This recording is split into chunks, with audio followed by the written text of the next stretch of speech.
này làm mây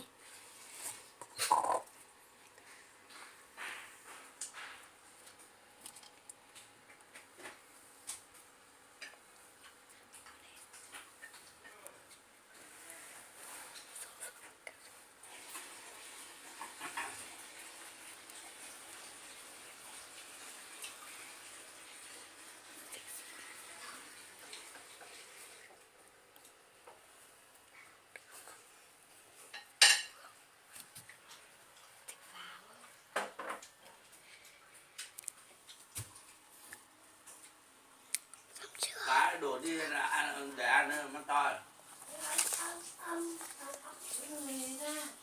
nó to cơm mình vẫn còn nhiều lắm làm này của tôi nha.